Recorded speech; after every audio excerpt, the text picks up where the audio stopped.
Os discursos de Angela Davis, eles conversam com todos os nossos mundos. Todos os nossos mundos, nós estamos num momento em que nossa energia está toda jogada exatamente por esse sentido de liberdade, um sentido de liberdade em que não é jamais para o indivíduo. Leis não produzem nem garantem a liberdade. Nesse momento, entender os limites no bom sentido da legalidade, de que as leis podem retroceder, a gente viveu o retrocesso nesses últimos anos, entender que a luta pela liberdade, o compromisso e que isso é fundamental com os movimentos negros. Olá, camaradas! Sejam bem-vindas e bem-vindos à Rádio Boitempo, um podcast para todas as esquerdas. Eu sou a Lígia Colares, da equipe de comunicação da editora, e estou aqui hoje para apresentar mais um episódio do Conversas Camaradas, o quadro em que convidadas especiais se unem à equipe da editora para debater temas relacionados aos nossos últimos lançamentos. Nesse encontro, recebemos Raquel Barreto e Vilma Reis para conversar sobre Angela Davis, ícone dos movimentos negro e feminista e da luta pelos direitos civis, incansável defensora da liberdade contra todas as formas de opressão. Então, vamos à apresentação das nossas convidadas. A Raquel Barreto é historiadora e pesquisadora. Em 2005, escreveu o primeiro estudo realizado no país sobre Angela Davis e Lélia Gonzalez. Atualmente, cursa o doutorado em História e realiza pesquisa sobre o Partido dos Panteras Negras e as relações entre visualidade, política e poder. Foi co-curadora da exposição Carolina Maria de Jesus, Um Brasil para os Brasileiros, que aconteceu no Instituto Moreira Salles, em São Paulo, em 2021. Oi, Raquel, tudo bom? Obrigada por topar essa conversa com a gente. Oi, tudo bem? É um prazer estar aqui no programa, conversando com as pessoas que nos escutam e tendo a honra de dividir essa conversa com Vilma Reis. E já aproveitando a deixa, Vilma Maria dos Santos Reis é socióloga e ativista brasileira. Defensora dos direitos humanos das mulheres, negros e LGBTs, ocupa desde 2015 o cargo de ouvidora-geral da Defensoria Pública do Estado da Bahia. Em 2022, foi candidata a deputada federal pela Bahia e é suplente pela Federação Brasileira da Esperança. Oi, Vilma! Agradeço a sua presença aqui também. Saudações, Lígia. Saudações, Raquel Barreto. Que bom a gente se encontrar aqui. Nosso salve a todas as pessoas, todos, todas e todos que estão acompanhando esse nosso bate-papo. Pois é, não é coincidência estarmos com esse episódio logo após o segundo turno das eleições de 2022. Em um longo mês de campanha após o primeiro turno, vimos os temas da censura e do cerceamento da liberdade sendo constantemente discutidos e distorcidos, ao mesmo tempo em que os episódios de violência contra minorias cresciam. Presenciamos o quanto o discurso pela liberdade, quando separado do combate ao racismo, à homofobia e à xenofobia, acaba esvaziado de sentido. O resultado dessas eleições traz sim um sentimento de esperança, depois de uma batalha longa com muitas perdas. Traz alívio ouvir um discurso que inclui preocupação com quem passa fome, com o meio ambiente, com a cultura, mas também é importante lembrar que esse foi somente um primeiro passo e que ainda há muito a ser feito. A liberdade é uma luta constante, como diz Angela Davis, autora que debateremos hoje. Angela Davis é filósofa, professora e ativista dos movimentos negro e feminista e pela luta por direitos civis. Em 1968, tornou-se professora assistente do Departamento de Filosofia da Universidade da Califórnia, mas devido à sua filiação ao Partido Comunista, sofreu dura perseguição política na universidade até ser demitida no ano seguinte. Próxima ao grupo Panteras Negras, foi presa na década de 1970 e ficou mundialmente conhecida em razão da campanha Libertem Angela Davis. Como integrante do Partido Comunista dos Estados Unidos, foi candidata a vice-presidente da República em 1980 e 1984. Após sua liberdade, Davis dedicou-se ao ativismo, especialmente à luta pelo abolicionismo penal, retornando à Universidade da Califórnia como professora especialista nos estudos de raça e gênero, filosofia, teoria crítica, abolicionismo penal e feminismo negro, tornando-se professora emérita. Autora de vários livros, sua obra é marcada por um pensamento que visa romper com as assimetrias sociais. Pela Boitempo, já publicou Construindo Movimentos, uma conversa em tempos de pandemia, com Naomi Klein, uma autobiografia, A Liberdade é uma Luta Constante, Mulheres, Cultura e Política, Mulheres, Raça e Classe E agora, o sentido da liberdade e outros diálogos difíceis. Uma longa introdução, e mesmo assim, há muito pouco da biografia da Angela Davis, mas estou aqui para conversar com vocês e eu acho que a primeira pergunta que pode entrar aqui para começar esse papo é sobre os discursos dela, mesmo do livro. Os discursos de Angela foram selecionados para o livro O Sentido da Liberdade e são de 1994 a 2009. E mesmo assim, eles são muito atuais, pois tratam de temas como neoliberalismo, racismo, opressões de gênero e classe e o fenômeno da expansão da indústria da punição. Sua afirmação, sem as mulheres negras e sem as outras não brancas no mundo, os direitos não são humanos, por exemplo, continua dialogando muito com o presente, né? Pensando no nosso contexto, em tudo que a gente tem vivido hoje em dia. Não sei quem quer começar. Eu espero que Raquel comece. Eu vou Ela é a começar. doutora no assunto, minha senhora. Imagina, a mestre aqui, a doutora aqui é Dona Vilma Reis. Mas eu vou começar. Eu acho que é importante a gente começar essa conversa levantando dois aspectos. O primeiro é entender a Angela Davis. A gente precisa humanizar a Angela Davis, deixar de torná-la um ícone e torná-la uma pessoa real que pertence a um movimento social, a uma trajetória de luta política. Por que eu falo isso? A ideia de liberdade, essa preocupação em definir e discutir liberdade é alguma coisa própria, intrínseca da cultura política dos Estados Unidos e da cultura política do movimento negro dos Estados Unidos. Então, ela como uma pessoa tributária dessa tradição política, tanto, né, ainda que negamos nossas filiações com os Estados nacionais ao qual vivemos, fomos impostas ou estamos, é difícil fugir desse debate. Por exemplo, na cultura política brasileira, desde a época da ditadura, o debate sobre a democracia é uma constante. Então, você vai encontrar no movimento negro brasileiro muito mais interesse em debater democracia que no movimento negro dos Estados Unidos. Não é um debate, não é parte das preocupações. Você vai encontrar eventualmente, Cornel West tem algumas contribuições, algumas não, tem contribuições fundamentais, mas isso não é o cerne da preocupação. E isso diz respeito à estrutura e a agendas políticas, a debates. Então, essa definição da liberdade é alguma coisa que acompanha o próprio movimento negro. Aí é bom a gente recuperar o nome inglês. A gente se nomeia no Brasil como movimento negro, ou movimentos negros, eu acho que na contemporaneidade o mais acertado é falar no plural. Mas eles se definem como um Black Freedom Struggle, a luta pela libertação negra, nesse contínuo. Então ela é parte dessa tradição, por isso de se tornar ela uma pessoa. Então,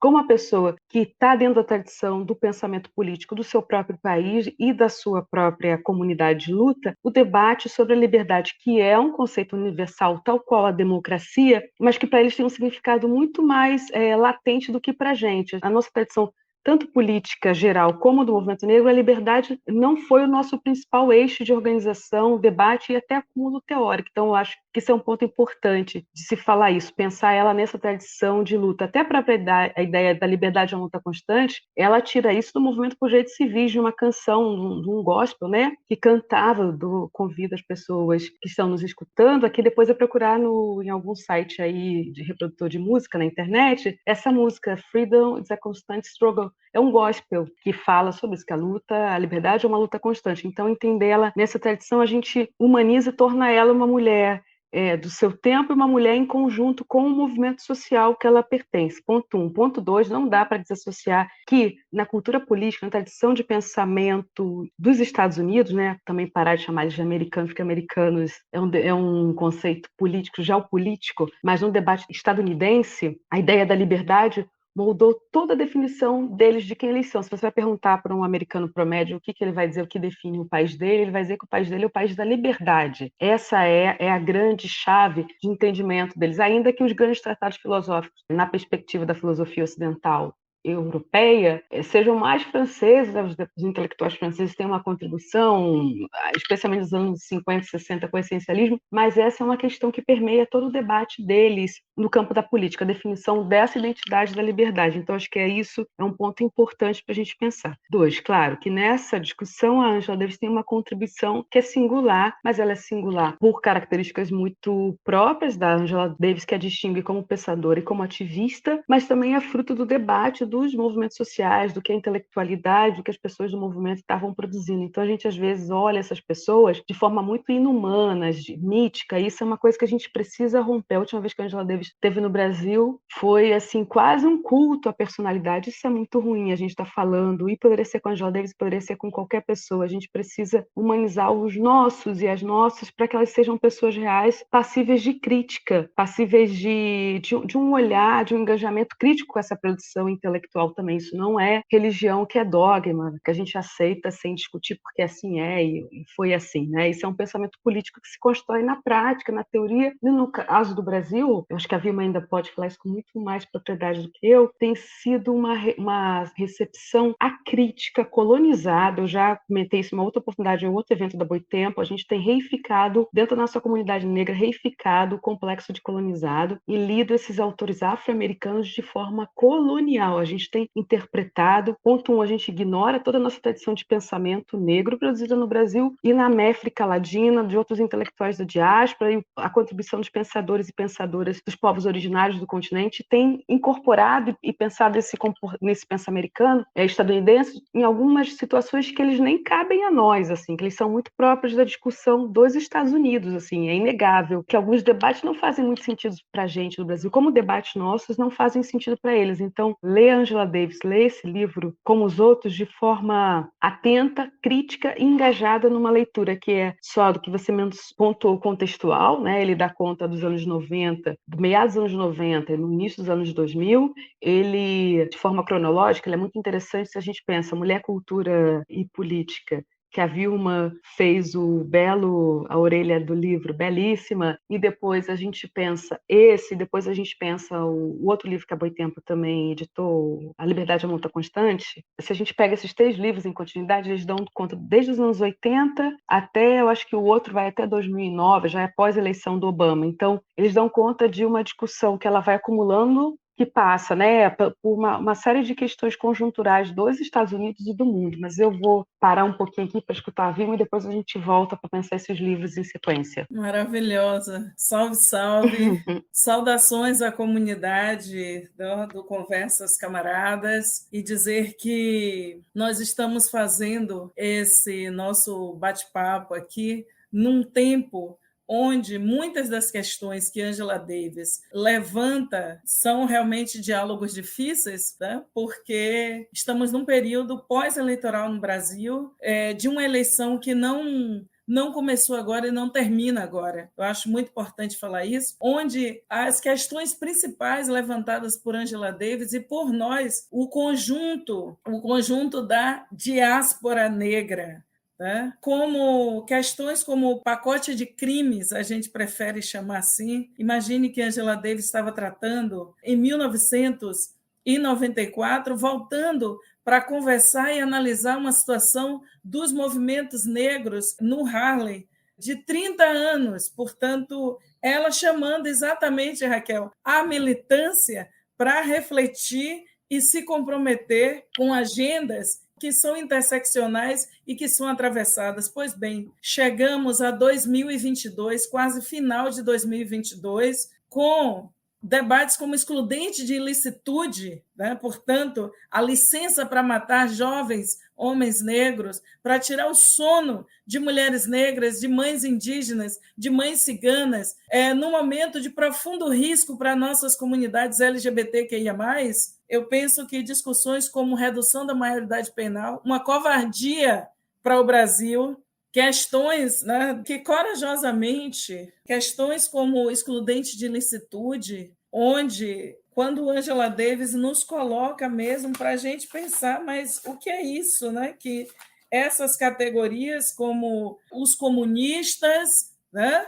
Aqueles que são de outros países que não o norte global do mundo, jovens homens negros, a mulher negra empobrecida, agredida, todos os lados nessa sociedade, e esse desprezo pelos imigrantes não brancos. Parece que Angela Davis escreveu todos esses textos para a gente conversar sobre o Brasil. Não é à toa que a própria Angela Davis, nesse momento que Raquel Barreto nos lembra, quando a sua última vinda ao Brasil, ela instigou grandes plateias no Brasil a ler Lélia Gonzalez, né? E a gente se encontrar. Pois bem, como essa pergunta de Angela Davis, qual o sentido da liberdade, e ela tratar ao longo deste livro de nos responder que são batalhas, são atos de vida, da gente afirmar as nossas batalhas coletivas. Exatamente esse princípio filosófico, né, de uma filosofia ocidental, dos homens europeus que pensaram nessa filosofia da liberdade, a partir do indivíduo, a partir da posse, e Angela Davis toma essa tarefa sem abrir mão nem de Marx, nem de Marcuse e nem de todos os outros por onde ela se moveu, né? Da grande escola de Oakland à escola de Frankfurt, e voltar e se posicionar e nos oferecer esses caminhos. Eu penso que, portanto, eu estou aqui num esforço muito, Lígia e Raquel, de nós pensarmos sempre posicionando o Brasil e desafios que nós estamos passando nesse momento. Portanto, eu penso que a grande batalha que temos pela frente no Brasil será pela vida das populações negras e indígenas, será por nossas comunidades LGBTQIA+, será pelo nosso direito à diversidade religiosa e à pluralidade num país que tem profunda dificuldade em pensar, por exemplo, nos direitos da natureza, de se pensar como, e esse confronto de Angela Davis com a nação, por exemplo, né, e um patriotismo, e que são coisas que nos dilaceram nesse momento, que nos colocou em situações de grave ameaça, né, o uso de um discurso patriótico e que atravessa de forma tão nefasta também os Estados Unidos, e Angela Davis nos convoca, nos chama, ela nos convida a pensar em que sociedade é essa que nós queremos. E ela atravessa esse livro nos levando para uma política do bem viver, onde a gente pense nas liberdades sexuais, a gente pense na possibilidade de liberdade nos campos onde, em geral, somos empurradas a não pensar em liberdade. E o desafio do abolicionismo penal, da gente, né? Como foi vergonhoso a escravização negra, com que força que Angela Davis nos convida a pensar o que é a prisão para o século XXI, é contra essa matança. Para nós, é contra essa matança, esse superencarceramento e essa matança de jovens negros, né? Essa banalização da vida das mulheres, que eu penso que os discursos de Angela Davis, eles conversam com todos os nossos mundos. Todos os nossos mundos, nós estamos num momento em que nossa energia está toda jogada exatamente por esse sentido de liberdade, um sentido de liberdade em que não é jamais para o indivíduo, é para as coletividades, porque a misoginia, o racismo, a LGBTfobia, o desprezo aos direitos dos nossos parentes, nossas irmandades indígenas, num país que queima terreiro de candomblé, nós precisamos cada vez mais saber o que é esse encontro de Angela Davis com Lélia Gonzalez, com Beatriz Nascimento, com Luísa Bairros, com Macota Valdina e tantas outras.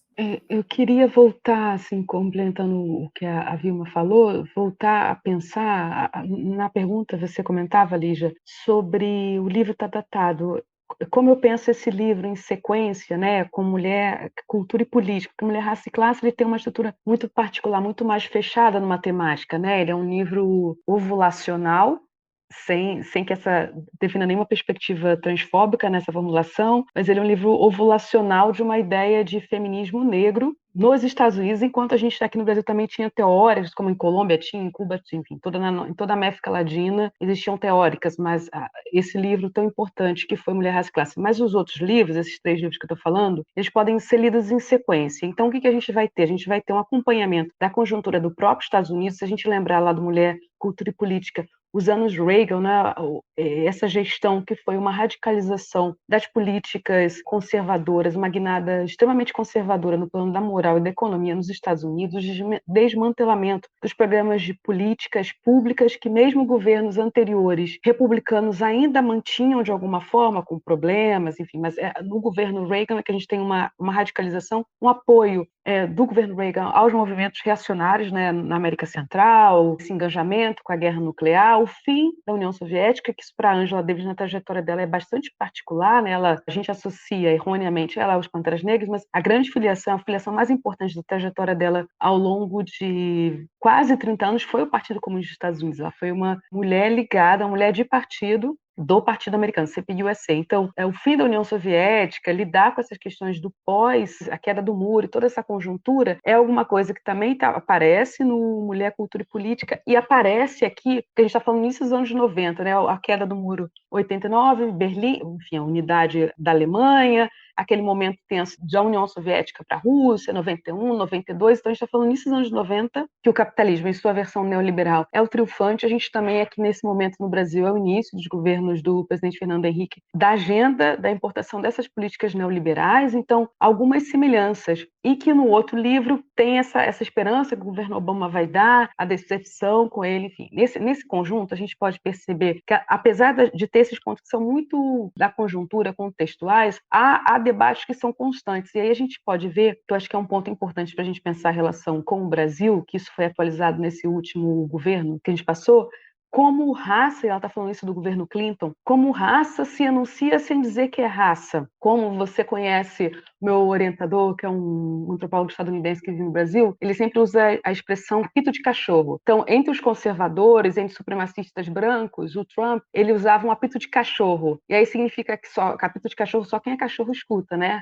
Desculpa o trocadilho infame. Esse apito de cachorro é uma forma de você mandar mensagens para que essas pessoas que têm esse mesmo vocabulário político, que têm esse mesmo imaginário, acionem. Então, raça no governo Clinton é atualizado sem mencionar raça, o criminoso é o homem negro. E durante esse governo, a gente viu assim, em vários momentos a reatualização, e a gente viveu um momento muito particular que foi uma perseguição aberta contra os povos originários. A gente nunca tinha vivido isso de forma, um ódio tão especial, destilado contra os povos originários, assim, as situações de tanto de morte, de desumanização, uma constante tanto para eles, para as comunidades negras, como para os povos originários no Brasil, mas assim um veneno especialmente destilado para os povos indígenas. E quanto em muitos momentos raça foi mobilizada não só contra a população negra, mas contra a população, os povos originários, os povos indígenas no Brasil, os parentes, para acionar raça, para acionar culpabilidade, né? Assim, o pressuposto de quem é o culpado, de quem é o agressor. Então, esse é um ponto importante para a gente pegar esse debate, que a raça e o racismo ele se atualiza sem que a palavra raça seja dita em nenhum momento. E aqui nesse momento ela está falando muito da questão dos imigrantes, que toma força no governo do Trump, né? Já no governo do Obama ele efetivamente fez algumas medidas, mas não avançou tanto como se deveria fazer, e o governo Trump foi o momento mais radical que a gente viveu,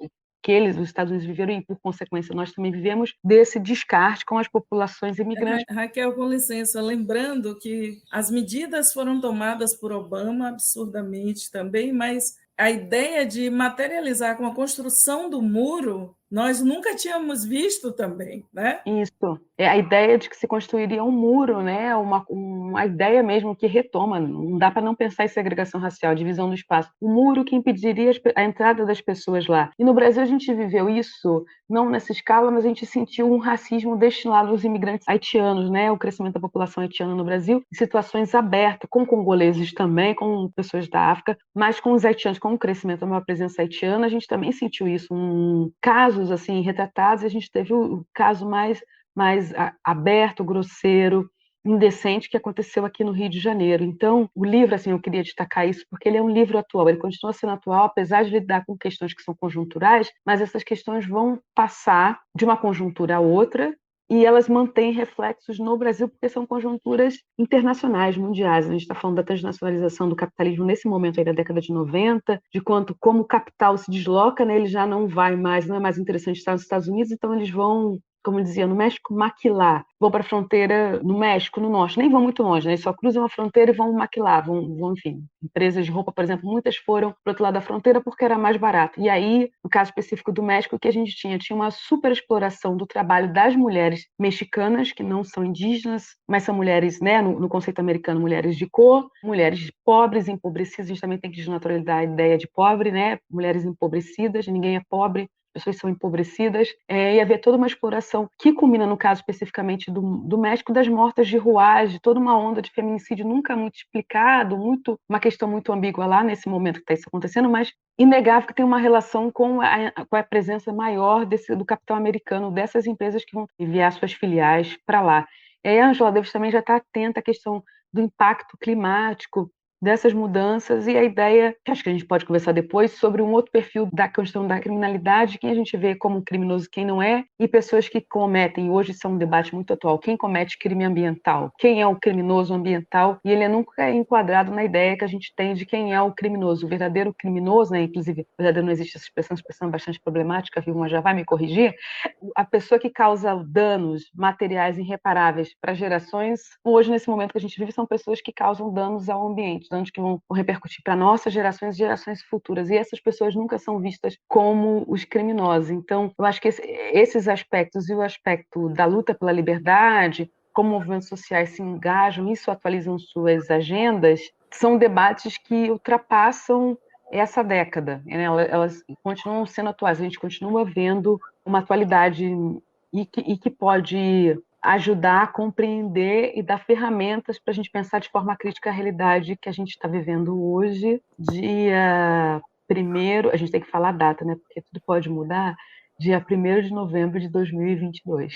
Nossa esperança segue, né? Hoje é 1º de novembro, são 48 anos do Ileaie, de criação desse bloco afro que nos ensinou, o Brasil inteiro, a gente se levantar, essa maioria negra, nós termos orgulho, e eu penso que nessas primeiras 30 páginas desse livro de Angela Davis, a gente fica muito impactada de ver também uma Angela Davis com essa potência que Raquel abriu aqui a nossa conversa, ela dizendo, olha, a gente tem que ter um lugar para a juventude e não vamos entregar uma agenda pronta para a juventude. Eu acho que é tão forte isso, se relacionar com a cultura sem saudosismo, né? Porque o tempo que a gente vive, lembrando Mãe Stella, né? Nosso tempo é agora. E as revoluções que nós carregamos, dentro dessa revolução, nós precisamos nos fazer perguntas, né?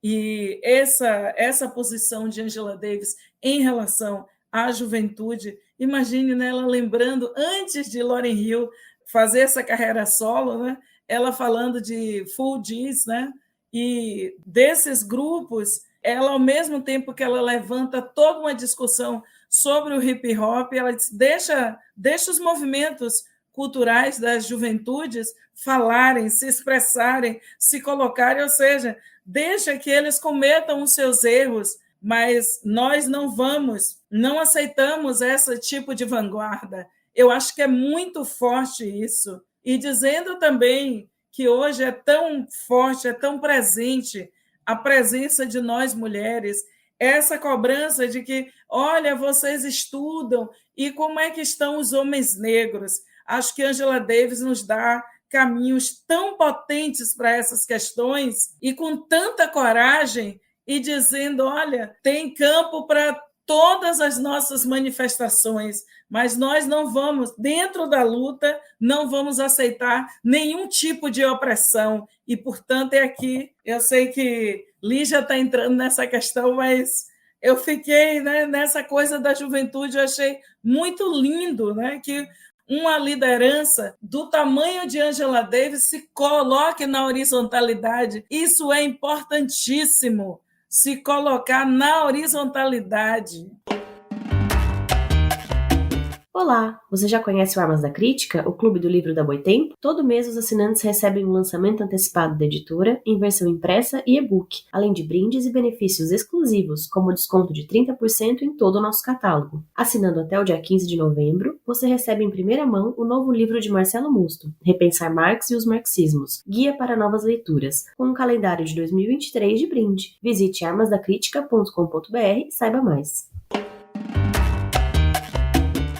Vocês me deram várias brechas, mas eu não tive coragem de interromper. Mas eu acho que isso que a Vilma falou pode juntar muito numa outra questão que eu queria trazer para vocês sobre esse ponto de a Angela ser interseccional, muito interseccional, né? Vocês citaram vários tipos de pessoas não brancas, ela fala sobre jovens, ela inclui muito nesse debate mesmo, não só o racismo, né? E aí eu pegar uma coisinha ali que a Vilma falou lá atrás, para puxar para isso, para depois a gente falar também sobre outras coisas que a Raquel citou também, ela fala muito sobre essas lutas históricas, ela faz essa relação também com os direitos civis, a população negra e as lutas contemporâneas pelos direitos civis das comunidades LGBTQIA+.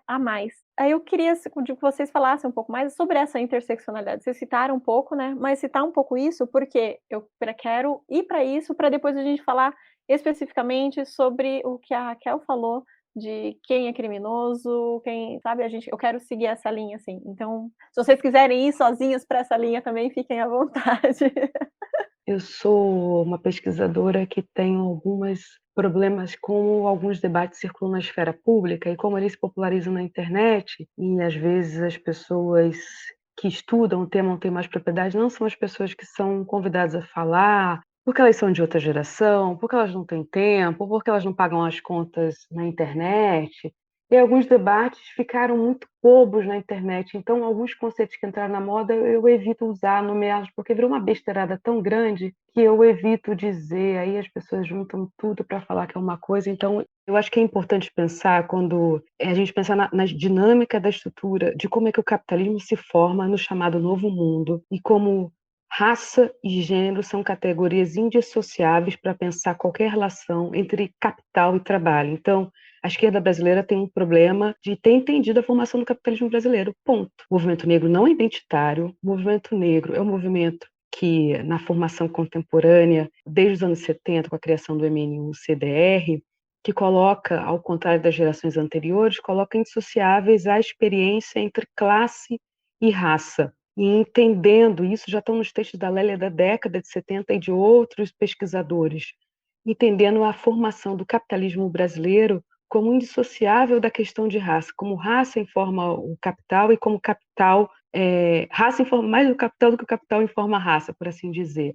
E esse debate que os Estados Unidos chega agora no Brasil, mas já tem um histórico nos Estados Unidos sobre o capitalismo racial, né? Já vários pesquisadores, historiadores, sobretudo, e do campo da esquerda marxista americana, né, que trabalham nessa perspectiva, a gente parece que é uma novidade no Brasil, mas se a gente for olhar a contribuição da Lélia, dos textos dos anos 70, o próprio Carlos Rosenbaum, que é um homem branco sociólogo, mas está discutindo isso aí, e outros autores, a gente vai ver como se estrutura isso. Então, quando ela chama atenção, né, para se pensar raça, classe, gênero, sexualidade, a gente tem que pensar nessas relações de forma dinâmica. Por exemplo, como que a gente pode pensar essas relações de forma dinâmica na estruturação do trabalho? A gente sabe hoje que uma das condições mais difíceis de trabalho são as pessoas que trabalham de telemarketing. E grande parte das pessoas que trabalham de telemarketing são pessoas negras. O racismo opera aí. Uma parte dessa população LGBTQIA+, porque é um tipo de trabalho que, como você trabalha sem a presença física, há uma certa possibilidade de empregabilidade, mas são trabalhos de péssimas condições, de horas, enfim, com uma condições de explorações muito marcadas. Então, acho que a gente parar de pensar como esse debate que circula nas redes sociais, que esvazia termos, discussões que são mais complexas e mais profundas, mas pensar nessa interseccionalidade, né, esse termo que virou tão meio bobo nos debates como ele circula, mas pensar de forma estrutural. E aí a gente vai pensar e se vai aplicar. E aí a gente também tem que começar a fazer as críticas. Aí a gente está num respiro de novembro até 1º de janeiro, da gente começar a fazer as críticas para dentro, para algumas coisas não se repetirem ano que vem. Então, se a gente tinha uma presença branca masculina nesses últimos 4 anos, eu espero que a cara do poder do próximo ano não seja novamente composta só por homens brancos, né? Que essa cara do poder, nem do poder, enfim, seu poder é para discutir também se a gente, que poder é esse, o que é poder, mas enfim, essa cara do alto escalão, a cúpula do legislativo, né? Já foi eleita, mas enfim, quem vai ocupar cargos de ministros, secretariados, eu quero ver esses compromissos na prática, como é que vai se construir. Eu acho que esse é um momento interessante da gente pensar, e a Ângela deve sim dar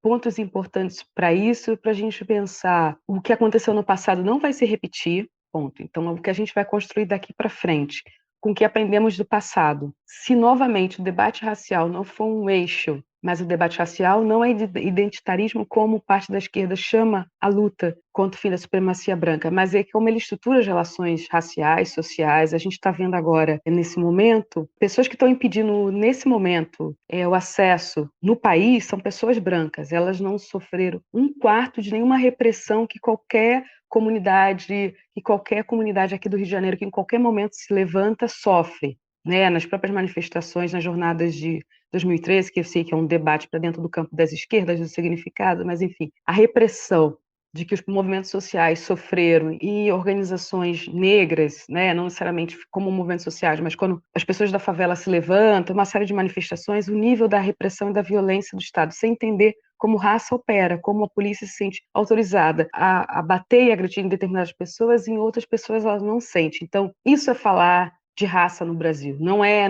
o debate da representatividade da novela das 8, do protagonismo negro, mas é entender como raça e gênero opera isso, é entender quem são as pessoas mais pobres nesse país, é como esse conjunto de opressões moldam, formam que era a primeira pergunta, né?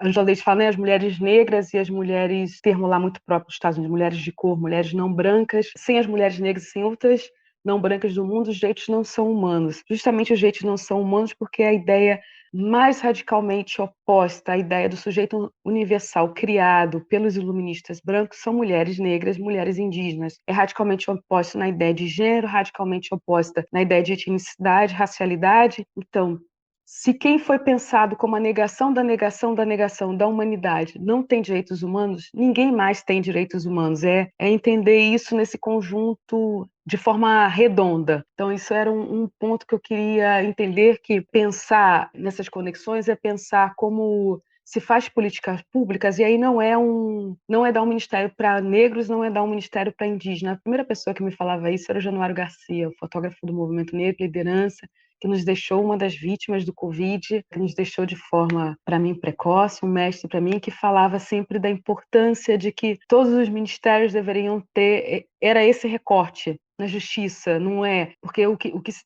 faz é que se compartimentaliza para uma secretaria. Agora corre o risco de que isso seja feito com a questão indígena. Eles vão estar lá num ministério, numa secretaria especial, mas isso não é uma questão de uma secretaria, é uma questão de um projeto de país, um projeto de país que é branco, racista, excludente, e que agora a gente está vivendo a forma mais radical desse projeto, que é tão radical que exclui as próprias mulheres brancas. As mulheres brancas sempre são os parâmetros. Para mim, a minha avaliação de quanto poder tem uma instituição ou não é a presença de mulheres brancas. Se nem elas conseguiram chegar, é porque o negócio é duro mesmo. Se elas conseguiram frear, ocupar algumas estruturas, é ponto médio. Então, como esse debate vai perpassar, não uma secretaria, não um ministério, sim, a gente vai ter Palmares de novo, Fundação Palmares, mas como vai ser um engajamento, pensar um outro projeto de país que não vai ser mais fundado nesse sujeito universal, nessa ideia de classe trabalhadora branca que nem mais existe, né? Como é que se pensa um país, como é que se funda sobre novas bases? Não é um projeto de uma pessoa, não é um projeto de um salvador da pátria. A gente tem que começar agora também a engajar de forma crítica a esse culto à personalidade que foi vivido dentro do processo eleitoral e que tinha uma razão de ser. Ele não pode permanecer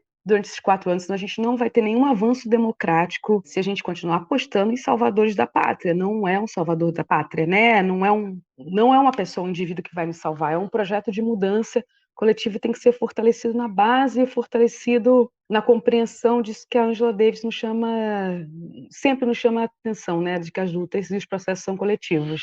Viva! Eu vou ver assim, dizer que se o grande crime de nossas sociedades, tanto Brasil quanto Estados Unidos, ou se a gente olhar mesmo para este momento, para a gente olhar para a Colômbia, para o Chile, para a Argentina, para Honduras, né? O México, se o grande crime das nossas sociedades, ele foi representado pela escravização negra, indígena.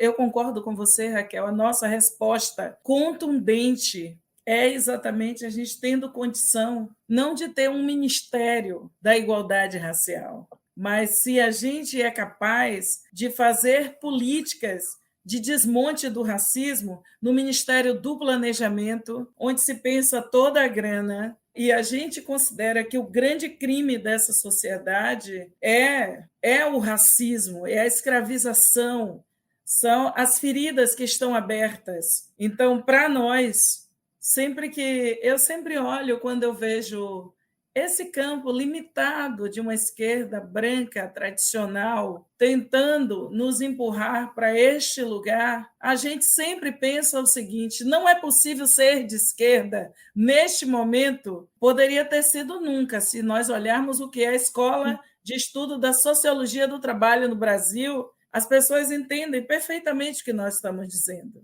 E de outras escolas que estudam outros grandes temas no Brasil. mas não é possível ser de esquerda e não ser antirracista. Não é possível você ser de esquerda e não compreender o que é que nós, as feministas, por que nós nos levantamos. Não é possível ser de esquerda e você não compreender as lutas por liberdade e democracia. Eu me lembro, Raquel, que em 1998, um ano depois de voltar de Wisconsin, né, de um dos lugares em que Angela Davis falou para nós neste livro, né, da Universidade de Wisconsin, quando Luísa Bairros, ela nos lembrando quais os desafios que estavam colocados para a gente.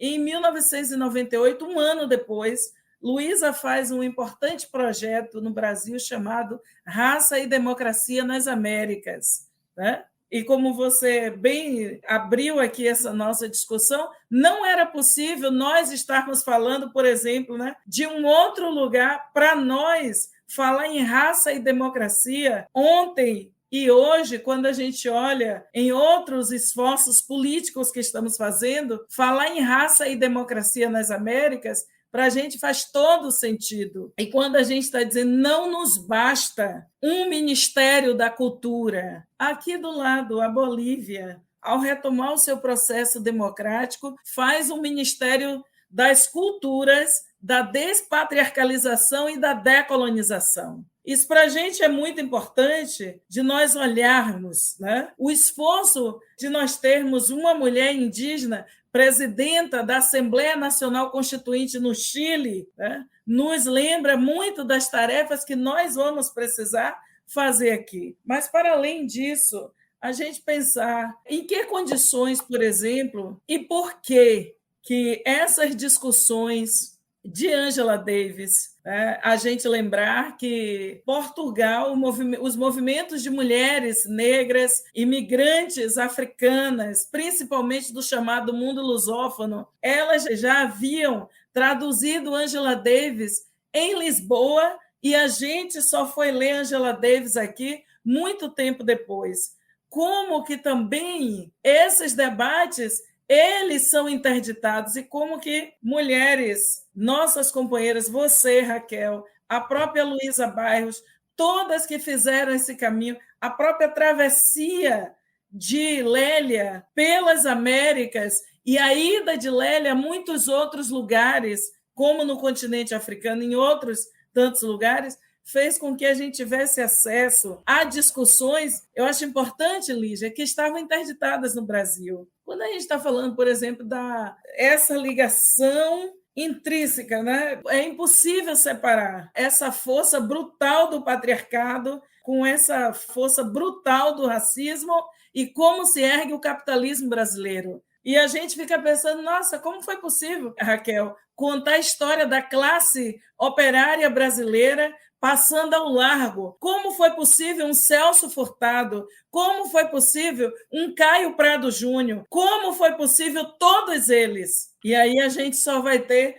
um caminho ali, ó, que vai correr para outro lado, mesmo dentro da chamada Escola Paulista de Sociologia, com Florestan Fernandes. E Florestan, que lá em 76... ele estava lá no Lélia confronta um pensamento de que com o avanço e o desenvolvimento que nós iríamos conter a brutalidade e os horrores articulados pelo racismo. Recentemente, o professor Edson Cardoso, na Folha, ele disse que o Brasil nunca foi tão negro. O Brasil nunca foi tão negro, né? Era julho desse ano de 2022, e Edson conversando com Fernanda Mena, né, dessa entrevista monumental, já que a gente também aqui vai trocando umas ideias sobre o que a gente lê e o que a gente trocar dos filmes, dos livros, do que a gente está, né, passando nesses nossos, eu acho que Nada os Trará de Volta. Esse novo livro de Edson Cardoso é um dos livros para a gente olhar, estabelecer esse nosso contato forte nessa conversa em que, por exemplo, quando a gente está aqui conversando com Angela Davis, e a gente pensar em que condições que em 2009, por exemplo, Angela Davis foi traduzida no Brasil, mas Angela Davis não repercutiu no Brasil quando, por exemplo, e aqui que a gente sabe que os homens brancos identitários, né, que é ensimesmado em suas branquitudes e suas certezas, de um campo da esquerda tradicional, é nisso que eu quero chegar, viu, Raquel? Em que eles vão, lamentavelmente, impedindo certos debates de se ampliarem no Brasil. E é exatamente uma geração de mulheres negras, intelectuais, pesquisadoras, estudiosas. Eu penso sempre, eu fico assim pensando, Raquel, você, Beth Viana, Flávia Rios, eu citei só 3 assim, do Rio, só para provocar, né? Que eu posso citar muitas outras aqui na Bahia, como Ana Cláudia Pacheco, Denise Ribeiro,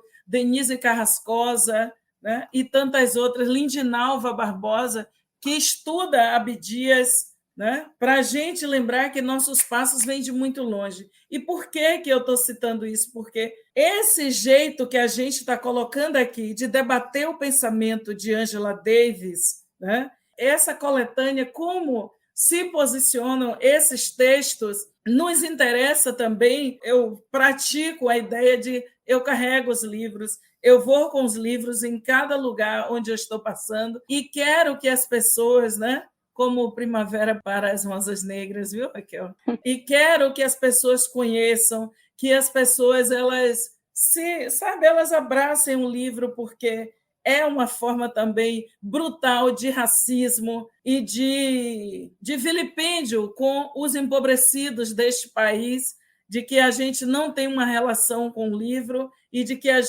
essa fala violenta de que nós não gostamos, né, de ler. Isso não é possível. A própria experiência da Boitempo, a partir da própria desse ato de publicar as mulheres negras e ver que quantos milhares de pessoas. Eu me lembro numa tarde de lançamento em São Paulo, em que você chegava nos lugares para procurar o livro, um dos primeiros livros de Angela Davis, que foi em 2016, tem só 6 anos, e a gente ficava assim pensando, nossa, e as pessoas elas têm o orgulho de ter esses livros em casa e de transitar e de levar para os seus estudantes, para as suas estudantes, de apresentar. Para mim, que comecei como professora na universidade, na Chapada Diamantina, o que era sair de Salvador sempre com a minha sacola mesmo, com as roupas, com as coisas, e uma outra sacola de livros.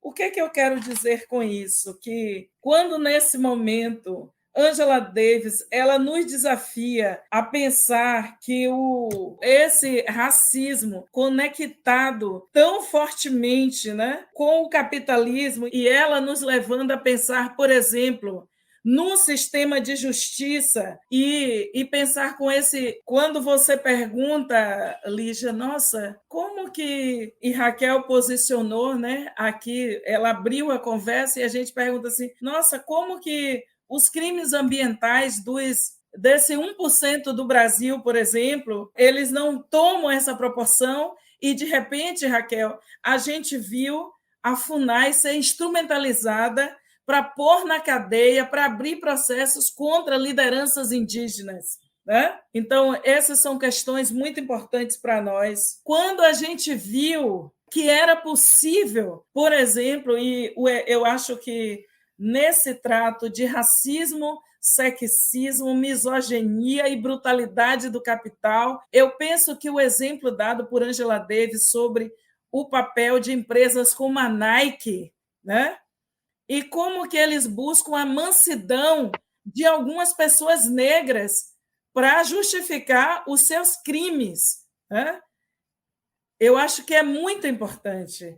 E essa é uma das questões que a gente quer muito que as pessoas elas tenham contato com esse livro, porque, caramba, parece que Angela Davis escreveu sobre situações, nesse sentido, né, que a gente está falando aqui da força atemporal desses textos de Angela Davis, porque quando ela narra, né, ela diz, eu gostava de correr, e Eu estava ali usando os tênis e achava que eram os melhores, mas eles usavam e usam toda a tecnologia, mas a gente tem que ter força de não comprar. E ela chamar, imagine, 1997, ela nos convocar a fazer boicote a uma marca mundial e que muitas vezes essas empresas, né, como você bem lembrou, elas saem dos Estados Unidos porque elas não vão poluir lá, elas não podem poluir lá, ou elas foram para lugares dos Estados Unidos onde era possível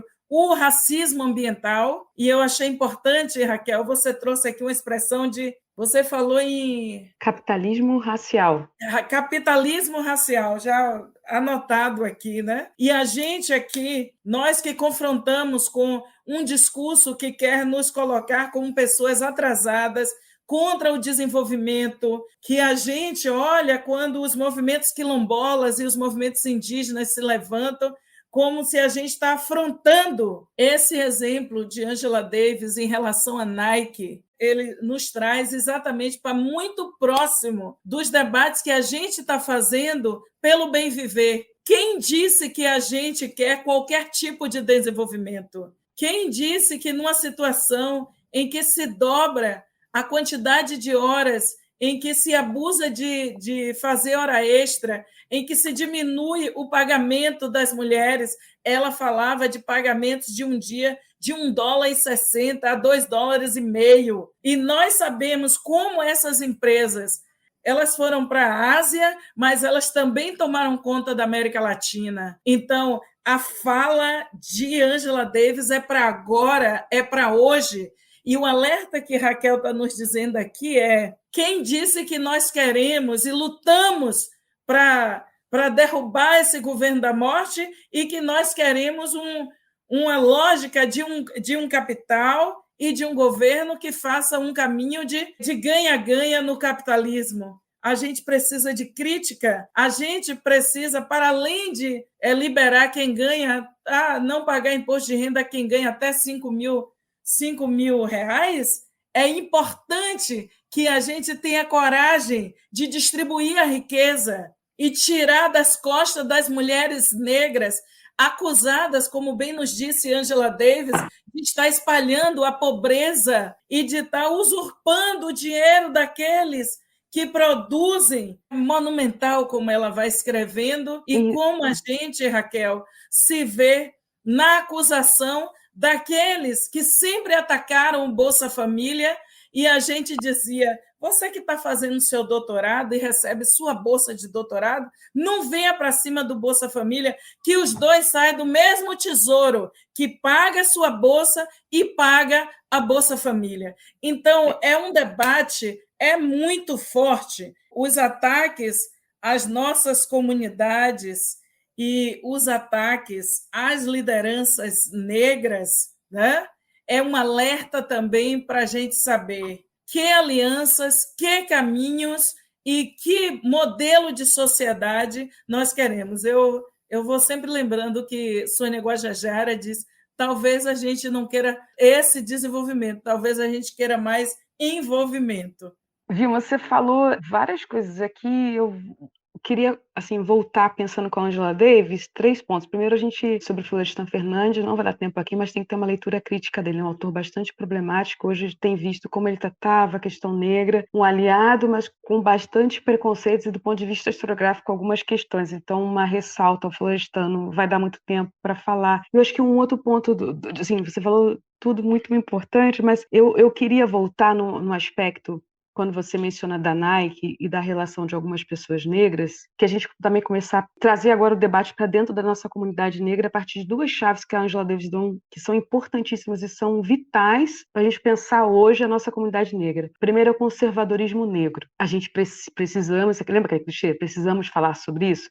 Precisamos falar sobre o conservadorismo negro, e urgente. E falar do conservadorismo negro de 2 aspectos. Um, o conservadorismo negro. A gente não pode negar que as igrejas neopentecostais têm uma base negra importante e que muitas dessas lideranças, não a cúpula é toda masculina e branca. Falei onde é que tem poder, não tem mulher branca. A cúpula é toda masculina branca. Mas o staff intermediário, há a presença de muitas mulheres negras, de uma liderança que constrói na base dessas igrejas, é composta por mulheres negras e por homens negros, com pessoas que nesses 2018 para 2022 tinham conservadorismo em alguns aspectos, mas que cresceu o conservadorismo a um grado de ter acriticamente se envolvido com um projeto e abraçado um projeto que é contra nós. Então, a gente tem essa dimensão hoje do conservadorismo negro, que a gente teve duas expressões na vida pública, as duas que não conseguiram se eleger, não vou citar nomes, no estado de São Paulo. Então, acho que essas foram expressões de um conservadorismo negro que eu acho que ele é um pouco, apesar da gente ter na Frente Negra uma matriz dentro do movimento negro conservador, essas duas figuras lá de São Paulo, elas são um pouco, eu acho que são um pouquinho fora da curva. Mas esse conservadorismo negro, na base das igrejas neopentecostais hoje no Brasil, está entranhado nas nossas comunidades, é alguma coisa que a gente vai lidar. Só que a gente tem hoje um outro conservadorismo negro dentro dos movimentos negros, que é um conservadorismo negro da retomada da figura do patriarca, do homem negro, que a Angela Davis está alertando lá, de retomar o chefe. A nossa comunidade negra está assim porque o chefe, o pai, o patriarca, porque na África, a África é um continente diverso, a gente tem inúmeras histórias para retirar da África para exemplificar o que a gente quiser hoje. Mas uma narrativa sobre uma visão de África retomada para dizer que o problema que nós vivemos hoje é que temos que, e eu escutei isso já, temos que restaurar a figura do patriarca. E isso aí junta com o que você falou sobre o acesso como mulheres negras, uma trajetória acadêmica, profissional com muitos sacrifícios, só nós sabemos, e não fazendo nenhum ódio aqui ao sacrifício, fora de mim fazer isso, mas a gente sabe o quanto de tudo que a gente abriu mão para ter um mínimo de que outras pessoas, especialmente homens brancos, não têm que abrir mão para conseguir chegar próximo do mesmo lugar. Então, essa dimensão do conservadorismo, esse também nem é o lugar tanto a gente falar, porque esse é um problema nosso, da nossa comunidade, viu? Mas eu levanto aqui, jogo a questão de que a gente precisa falar de forma respeitosa e cuidadosa dessas duas vertentes do conservadorismo negro. Uma está distante, uma hoje está de luto por essa ideia de Brasil que não nos representa, mas tem outra que está supostos aliados e que querem que nós, mulheres negras, cumpramos determinados papéis, enfim. Então, a gente tem que estar um discurso homofóbico, transfóbico dentro dessa comunidade. Então, esse é um ponto assim, que ela está dando, e nos Estados Unidos esse debate do conservadorismo negro, ele é um debate conceitualmente mais elaborado. Há conservadores negros desde os anos 40, 30, né?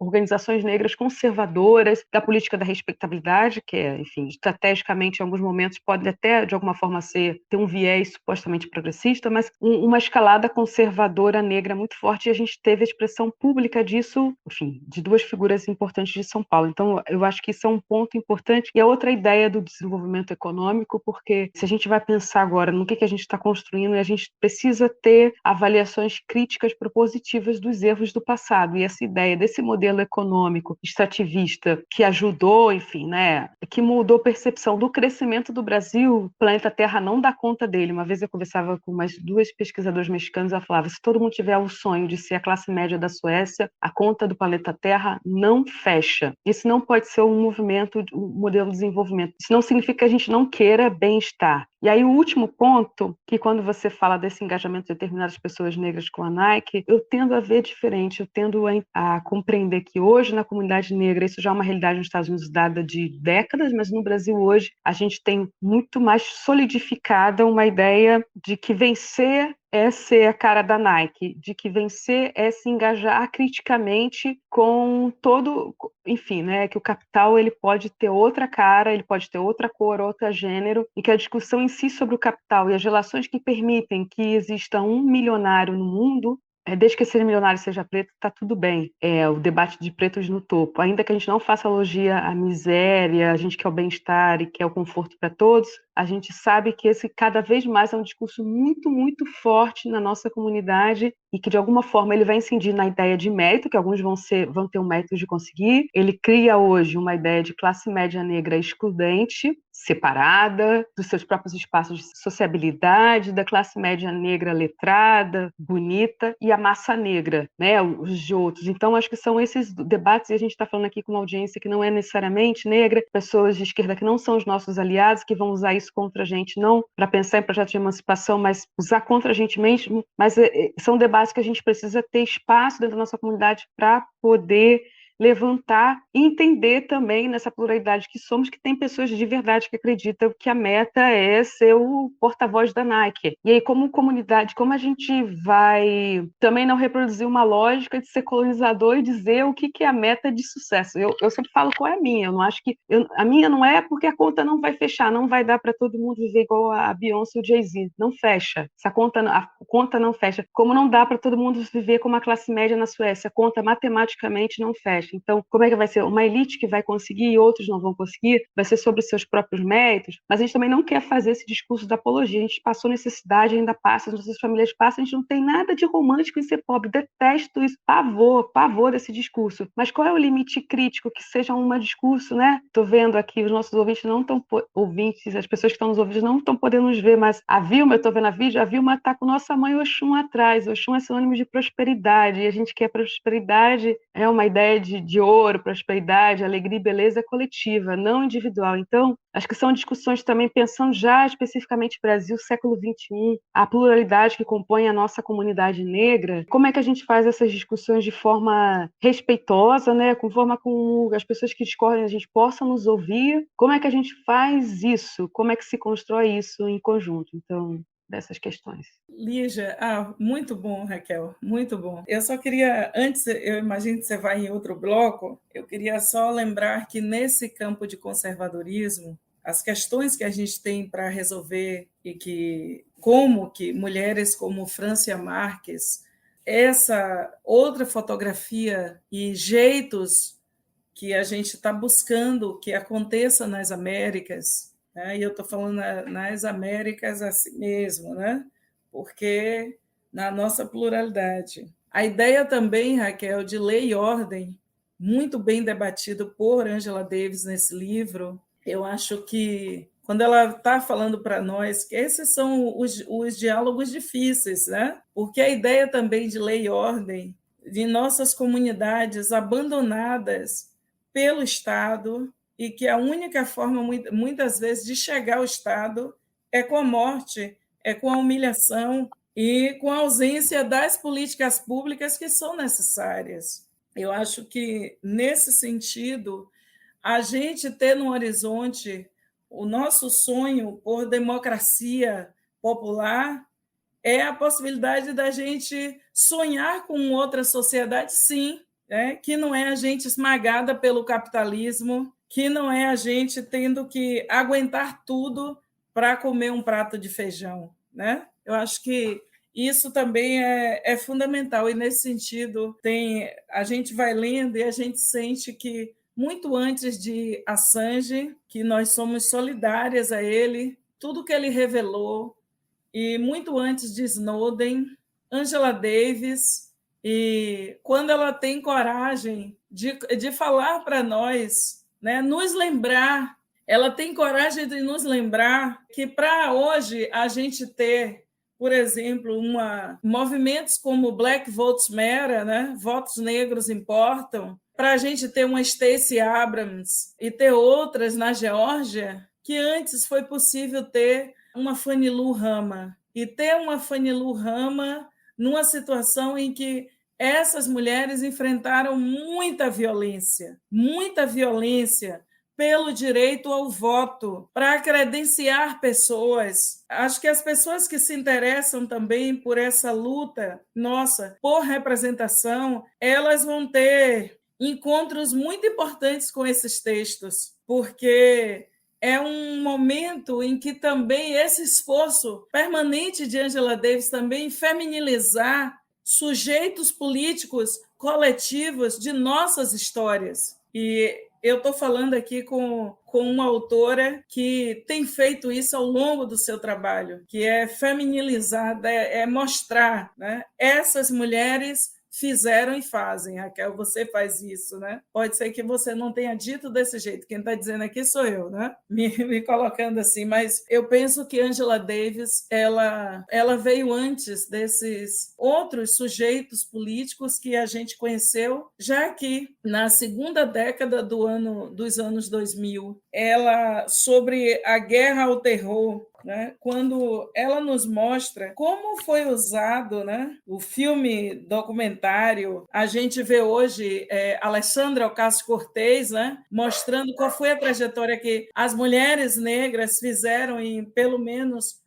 4 regiões dos Estados Unidos para chegar ao Congresso Nacional, mas a gente olhar para 1994, Angela Davis nos contando essa história. Quando ela fala de distopia, agora a gente está falando de distopia, né? Mas imagine ao dissecar o governo de Bill Clinton, né? Angela Davis teve coragem não de falar em gentrificação, mas de falar em racismo. Como você bem colocou aqui, falar de racismo num lugar que não era mais possível falar do racismo. E mais do que isso, como intelectuais, nós não podemos, né, ser a classe dominada da classe dominante. A gente aprendeu isso com Milton Santos e aprendemos com tantas outras nossas, né? Eu acho que Racismo e Sexismo na Cultura Brasileira, de Lélia Gonzalez, é a abertura desse não ser a classe dominada da classe dominante. E eu acho importante a gente dizer isso, que quando Angela Davis nos chama, né, para a gente pensar o que é esse novo, né, e o que é essa ruptura com um movimento que quer ficar no... Olha, por que não é mais assim? E ela nos empurra para um movimento que é do abolicionismo. E eu estou falando você falou dos conservadorismos, e eu estou seguindo nesse debate porque eu acho que é importante. Nós precisamos ter vergonha da lei de drogas que nós temos, das prisões que nós temos, de nós termos 42% desses quase 1 milhão que estão encarcerados no Brasil, que são presos provisórios. E Angela Davis nos faz o convite, né, Raquel, da gente começar o abolicionismo com as mulheres, porque é aqui que se dão as penas mais, né, com mais raiva, com mais ódio, com toda a carga da misoginia, e Angela Davis nos convoca. E ela mexe mesmo com a nossa cabeça, viu, Lígia? Ela mexe com a nossa cabeça porque esse movimento do abolicionismo penal, essa resistência radical, né? Esse movimento iniciado por Angela Davis e tantas outras em 1997, contada a história no livro, eu acho que boa parte desse convite e esse debate pela liberdade é Angela Davis nos provocando, nós estarmos também nos colocando.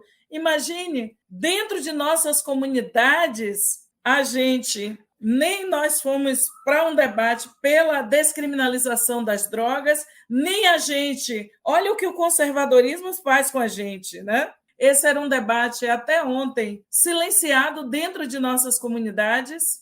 A gente sabia ali. Aí, quando se tornou uma tragédia, que é uma tragédia, nós estamos numa sociedade em que as mães, as avós e as tias, como eu, que em 2019 eu fui ao cemitério enterrar o meu sobrinho de 24 anos. Eu queria muito aqui que, para além de Raquel, nós precisamos atravessar o país, e aí eu não vou esperar que outros e outras tomem iniciativa. É isso, né? Quando eu escrevi a minha dissertação de mestrado, Atucaiados pelo Estado, é muito, né, de como que a polícia mata os jovens homens negros, né? E como esse marcador racial que Angela Davis está falando para nós, a gente não pode esperar que outros vão assumir a frente dessa batalha, né? Mas nós queremos. O antirracismo que nós queremos das mulheres brancas, dos homens brancos, da classe média que não quer fazer papel de dublê de rico no Brasil, né? De dublê de burguesia. O papel que a gente quer também é parecido com aquelas mulheres brancas de Minneapolis. Aquele 26 de maio de 2020, diante do sufocamento, da asfixia de George Floyd e a reação que essa sociedade tomou, o entendimento que nós precisamos hoje não é que a gente vai fazer mais do mesmo se nós não tivermos coragem de fazer anistia aos jovens que estão encarcerados no Brasil.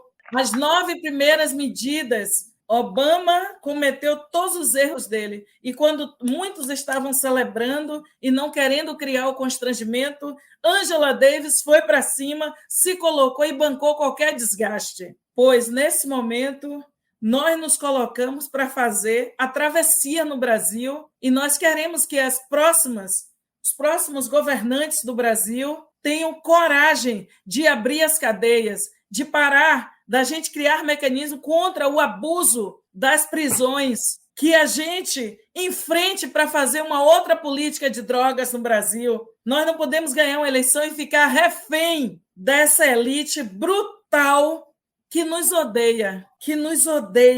A gente tem uma elite, Raquel, nesse país que nos odeia. Portanto, quando Angela Davis vai para 2 lugares que parece impossível, né? Que é a descriminalização das drogas e da prostituição, ela, imagine, ali ela estava mexendo com questões, né? E ela nos dizendo que a consciência de raça, classe, gênero e sexualidade, e eu sei, Lígia, que você perguntou a gente, bem en passant, né? Eu acho que a coragem de Angela Davis de dizer, né, que nós, né, como LGBTQIA+, nossas comunidades, né, é isso mesmo, a gente quer ir para as Forças Armadas e ser parte das Forças Armadas. Aqui também é um debate, viu, Raquel, de enfrentamento aos conservadorismos. A gente quer mesmo ir para as Forças Armadas e é porque a gente também quer ser parte das Forças Armadas. Nós não queremos as Forças Armadas. Nós queremos mesmo um projeto de casamento, né, dentro de nossas comunidades. Eu estou chamando nossas comunidades, que eu faço parte dessa comunidade. Eu não sei se as companheiras fazem, eu faço parte da comunidade LGBTQIA+, né? E não é o meu projeto, né? Essas, né? Porque a gente quer dizer assim, qualquer família que nós constituirmos, essas famílias valem. E acabou, né? Por que a gente quer essas instituições? Então, essas são perguntas contundentes que Angela Davis faz e ela nos desafia. E ao debater, portanto, o mundo público e mundo privado, ela está dentro desses campos, né? Dizendo que, por exemplo, há uma sociedade que boa parte de nossas comunidades, Raquel, sim, quer debater o racismo, fortalecer o menino, está com orgulho racial. E na hora de debater violência doméstica, isso é só para as mulheres negras. A gente abre mão. Com muita força, Angela Davis debate essas questões ao nomear quem são os inimigos públicos de uma sociedade sob controle. Você tá online bem poderosa aqui, viu? E eu só queria complementar quando você fala da violência, a gente sim quer fortalecer, a gente quer denunciar a violência do Estado que atinge os nossos meninos negros, mas a gente tem que se engajar da mesma forma na violência contra as pessoas trans, sobretudo contra as travestis. O número dos casos de violência no Brasil contra pessoas LGBTQIA+, especificamente contra pessoas trans e as travestis, são contra as travestis negras, são elas as que sofrem o maior acesso de todos os tipos de violência. Então, isso é uma parte de qualquer projeto de comunidade de emancipação. Se a gente não incluir esse debate, e nos últimos anos, os nossos quadros, parte dos quadros mais interessantes que saíram no movimento negro, que fizeram a gente refletir, pensar,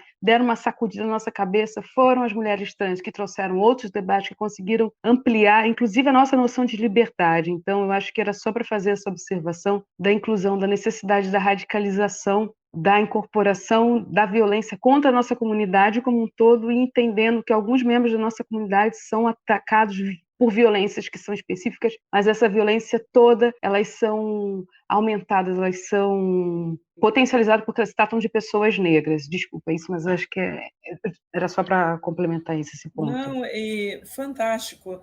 E lembrar que quando ela vai falar esses inimigos públicos que, por exemplo, o sistema prisional, esse complexo industrial prisional vai elegendo, né? Que são os imigrantes, né? São jovens homens negros, são as mães desesperadas que, depois de passar por esse sistema, inclusive, as políticas sociais são retiradas delas. E aí, Angela Davis nos lembrando que a única forma, depois de inserção, para conseguir comida para ela e para suas crianças é entrar no comércio de drogas. Eu acho que e na prostituição. Eu acho que é muito importante nós nos colocarmos. E obrigada por você lembrar que Ron Beyoncé, assim como eu, que é suplente de deputada federal, a primeira mulher negra trans em Pernambuco, lembrar o que foi essa reviravolta com Érica Malunguinho, né, do Aparelho Luzia, as mulheres da Baixada, lá em São Gonçalo, candidatas, ou de Beni, em Niterói, Beni Brioli, a gente lembrar o que foi esse grito de Érica Hilton, e ela vai chegando no Congresso Nacional, com a mesma força de ter sido a mais votada para a Câmara Municipal de São Paulo, e agora com mais de 250 mil votos para ser deputada federal pelo Estado de São Paulo. Eu penso que, para nós, é muito forte, assim como a gente batalha para que essa mulher incrível chamada Eliette Paraguaçu, ela agora suplente de deputada estadual pelo PSOL, vem de lá, ó, pescadora, pela primeira vez, da Ilha de Maré, na Bahia. Então, para a gente são questões muito importantes, mas ao eleger esses inimigos públicos, o capital sustentado, né, por esses marcadores muito bem definidos por Angela Davis, do racismo, do sexismo e da aversão aos empobrecidos do mundo, nós temos tarefas, e ela nos diz, né, sobre a 13ª emenda, né, dizendo a Obama, quem disse que é a lei? Ele olha para os pais fundadores e pensa, não, é a lei, né? Porque a lei, Angela Davis diz a ele, quem disse que é a lei? Quem disse que a 13ª emenda acabou com o racismo e com todos os horrores nos Estados Unidos? E a gente aproveita para dizer que a terra no Brasil foi dividida muitos anos antes, né? 38 anos antes da abolição, e que nós continuamos com a abolição inconclusa. Né? Esse é um ano emblemático, 200 anos de independência, em que nós passamos por todo o constrangimento e brutalidade do racismo. Esse é um ano emblemático, 2022, em que nós temos o centenário da Semana de Arte Moderna, mas a gente vai celebrar mesmo, 2023, 100 anos sem Lima Barreto, né? E a gente lembrar o que é, para nós, Hilton Cobra, né? Interpretando Traga-me a cabeça de Lima Barreto, né? E lembrando que a eugenia está aqui em carne viva. Então, Angela Davis, ao falar sobre as comunicações entre mundo livre e o mundo na prisão, ela nos convoca a lutar por liberdade. Ela nos convoca a lutar por liberdade. Eu penso que cada uma de nós, mulheres negras, sabemos o sentido e sentimos por uma pessoa negra presa e ou ameaçada em sua cidadania e em processos, nós que vivemos permanentemente processos de criminalização por conta das identidades que nós carregamos. Portanto, a alma desse movimento emblemático que Angela Davis nos chama, mais uma vez, eu penso que Luísa Bairros, ela nos chamou para um caminho que é raça e democracia nas Américas. Né? Não é possível, né, a gente hierarquizar, né, nesse debate, essa é uma questão, e aqui a gente vai para desmontar os conservadorismos, né, na hora que a gente compreender que essas nossas lutas precisam caminhar juntas. Ave Maria. Eu me lembro antes, né, lendo Angela Davis e ela falando o que é a brutalidade dos Estados Unidos, quando ele trata nas suas prisões domésticas e coloca as regras para aqueles que são marcados, as mulheres, os homens negros, a população latina, as LGBTs, quando se traz as regras de Guantánamo, quando homens ingleses foram presos e passaram por aquelas situações em que o mundo estava alarmado, e Angela Davis nos disse, em A Democracia, né, da Abolição, ela nos disse que essas são regras das prisões domésticas dos Estados Unidos. E eu digo, essas são regras das prisões domésticas do Brasil, e que nós precisamos compreender o que está acontecendo e a gente se lançar na luta. Quem disse que a gente passou uma tarde fazendo um podcast para as pessoas transformarem em divã? Não. Esse debate aqui ele é tenso, esse debate ele envolve as nossas vidas, nós somos mulheres ocupadíssimas, mas nós assumimos essa tarefa de estarmos aqui porque nós acreditamos que é preciso que outras pessoas elas tenham contato com esses textos, com esses conteúdos, e que a gente aposta na ampliação do engajamento político. Como diz Angela Davis, onde você estiver, na sua sala de aula, no seu local de trabalho. Cida Bento sempre nos lembra, né, que quando algum setor de muito dinheiro no Brasil, Raquel, quer botar assim, né, um lugar para sufocar os debates, eles botam as mulheres brancas para dizer, não, aqui a questão se resolveu.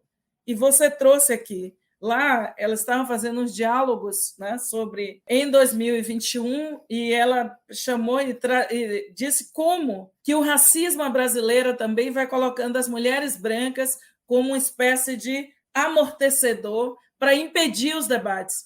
Eu penso que hoje aqui a gente está trazendo questões e dizendo nós não vamos recuar na possibilidade do Brasil se colocar como Estado plurinacional, onde a gente coloque prioridade pela vida das populações negras, indígenas, ciganas, pela permanência dos terreiros de candomblé, pelo direito das comunidades quilombolas, do nosso povo da pesca artesanal, da agricultura familiar que bota comida sem veneno em nossas mesas, né? Esse país que produz, que tem 230 milhões de cabeças de gado e que as pessoas estão comendo osso, né? E indo comprar osso. Nós entendemos que um caminho de desenvolvimento passa por mexer e taxar as grandes fortunas.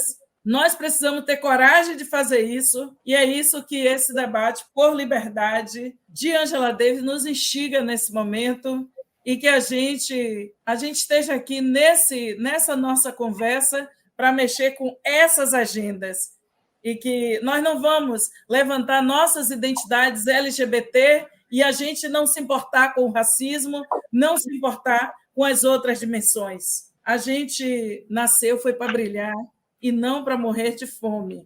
E a gente está aqui, e só vale a gente estar viva se for de pé e orgulhosas, né? E nós não queremos o peso da sociedade brasileira nas costas das mulheres negras, como também somos solidárias às nossas irmãs, seja na Palestina ou nos chamados bairros abandonados dos Estados Unidos, em tantos outros lugares, do México e de tantos outros lugares das Américas. Não sei, Raquel, você tem alguma coisa para acrescentar? Tenho dois pontos, assim, eu vi a Vilma sempre uma aula, não sei nem muito o que falar, mas eu vou falar. Eu ia até falar isso, que eu tenho o hábito de interceder mais, mas eu estou aqui só aprendendo. Eu queria só 2 pontos. Um é pesquisa Angela Davis há alguns anos, foi a primeira pessoa no Brasil que fez a pesquisa sobre ela e sobre a Lélia, mas meu interesse sempre foi na construção da trajetória pública, tanto dela como da Lélia Gonzalez, a Beatriz também, que eu estudei por um tempo, e a Dona Carolina Maria de Jesus, para quem não tem intimidade, doutora honoris causa, Dona Carolina Maria de Jesus. Mas tem um ponto que a Angela Davis fala aqui, que eu acho que é importante, que é uma informação pessoal dela, que eu sempre fujo muito, né, de falar sobre o que não interessa, é uma pessoa que é muito restrita com a vida pública, a trajetória pública dela construindo a autobiografia, ponto. Daí mais eu como pesquisadora dela e da Lélia, Não comento muito mais do que está nas fontes. Sei, mas não comento. Mas eu queria chamar a atenção para uma coisa que ela fala que eu acho que é de vital importância, e aqui é para a nossa militância, especialmente para as mulheres negras. É ela comentar da prática de exercícios, e aqui não como uma coisa do ego, da vaidade, mas do autocuidado. Ela comentar que fazia yoga, comentar que ela fazia corrida. Quem já viu pessoalmente, a mulher já tem 70 e poucos anos, está inteira, está bem, e parte disso está, enfim, são várias questões, né, da própria individuais dela, mas essa dimensão da prática do exercício como autocuidado, não um autocuidado, novamente, sem cair na falácia do capital, de vender creme para autocuidado, não é isso, mas uma preocupação holística que vem muito de uma lógica não branca, não ocidental, de entender o corpo, saúde, tudo unida. Então eu queria chamar a atenção sobre isso. Ela comenta, ela pratica yoga até hoje, pode ser yoga, pode ser outra coisa, mas eu chamo a atenção para a questão do exercício físico, da corrida. Pode parecer um debate sem importância, de menor valor, mas ele é fundamental, vital para a gente continuar lutando, manter uma prática de vida na medida do possível, porque, como a Vilma falou, catando o osso não dá também para ter esse papo, pequeno burguês, vamos ter vida saudável, gratiluz, que a gente tem que catar o lixo para comer, mas na medida do possível se engajar com um estilo de vida que possa ser mais saudável, que isso vai garantir para a gente uma qualidade de vida, mais anos de alegria e de luta, de compromisso. E a última coisa, só para encerrar, eu vou retomar aqui o prefácio do Robin Kelley, que é um historiador, é uma das minhas principais referências teóricas. O Robin Kelley, de quem o conceito Black Radical Dreams, os sonhos radicais, que também é outro conceito que tem se popularizado no Brasil, sem a base dele conceitual teórica, e acaba virando outra coisa na propagação nas redes sociais. Robin Kelley, uma pessoa que eu acompanho muito de perto as pesquisas e os estudos, ele chama a atenção no prefácio da Angela Davis, a citação dele é, abro aspas para citar o Robin Kelley: leis não produzem nem garantem a liberdade. Nesse momento, entender os limites no bom sentido da legalidade, de que as leis podem retroceder, a gente viveu o retrocesso nesses últimos anos, entender que a luta pela liberdade, o compromisso, e que isso é fundamental que os movimentos negros nos próximos anos, nos 4 próximos anos nos que sigam, mantenham sua autonomia e uma relação crítica frente ao Estado brasileiro, independente de quem esteja na administração, uma relação crítica, que a luta pela liberdade só vai poder avançar se os movimentos sociais forem capazes de produzirem narrativas, pontos de observações, que a crítica não venha da direita, que os problemas não sejam, mas sejam colocados dentro do campo da esquerda, do campo progressista, que isso é fundamental para radicalizar a ideia de democracia. A gente precisa radicalizar a democracia, a liberdade, para isso é fundamental a autonomia dos movimentos sociais. Os movimentos sociais não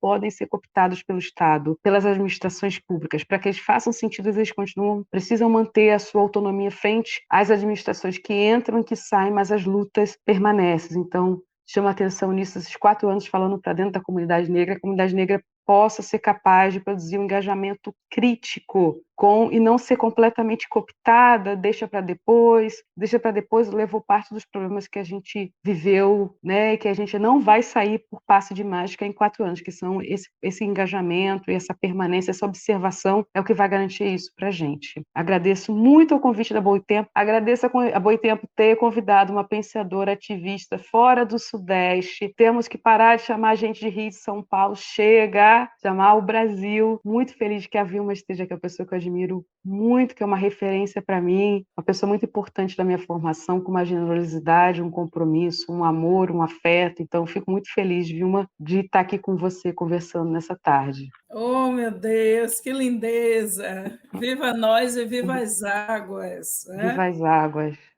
Que as Iabás mesmo nos protejam, que a gente tenha força para fazer essa longa travessia. E a vida com liberdade, a gente não pode normalizar as prisões. Eles querem, né? Quando começou muito, né, as pessoas alarmadas, Raquel, sobre que tinham que ficar, né, em confinamento, né, durante a pandemia, né, e como que setores da sociedade estavam tão incomodados, né, e campos muito reacionários, né, que era ir negando esse encaminhamento da ciência e tudo, e a gente dizia, nossas comunidades já vivem em isolamento, né? Que os meninos da gente às vezes não podem nem atravessar de um bairro para outro, você não pode ir numa festa de um bairro para outro, então não vai ser fácil essa autonomia, né? Ter um pensamento não tutelado, esse será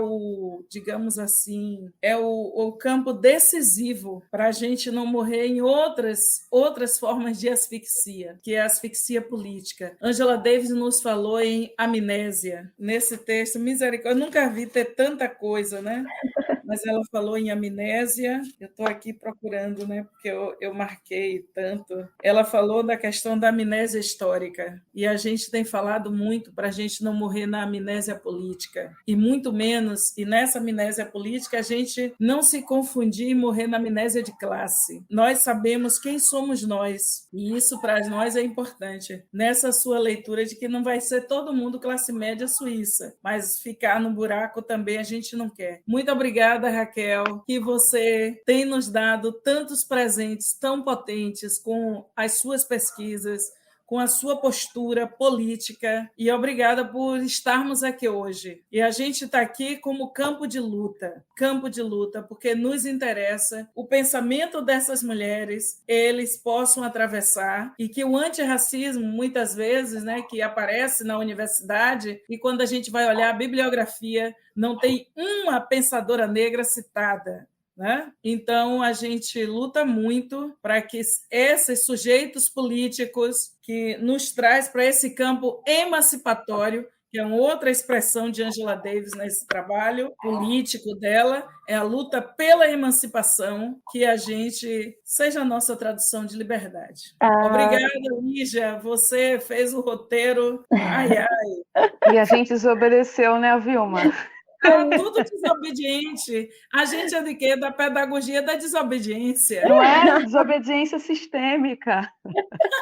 Não, mas eu achei ótimo. Uma coisa que eu queria muito nesse debate, a gente fez uma live conversando sobre o lançamento também, e a gente falou, as convidadas, depois eu vou dar mais informações sobre ela, elas falaram muito sobre a questão do encarceramento, sobre o racismo e capitalismo, e eu queria mesmo que essa live fosse para outros caminhos. A Ângela não fala só sobre isso, a Ângela é potente de várias formas, em vários conteúdos, então eu fico aqui o convite, como a gente não vai poder se aprofundar mais na parte de encarceramento, de as pessoas assistirem a live depois, vai ser complementar, eu acho que foi perfeito. Tenho duas perguntas que eu acho que a gente já pode emendar, que vocês já passaram um pouco por isso, mas para a gente já ir para o final, para a gente também não se estender muito, né? O que vocês levam sobre o aprendizado de Angela Davis para vocês? Para a vida, para a luta, para as ruas, para dentro de casa, para dentro das escolas, aonde você está fazendo parte? O que vocês levam para vocês?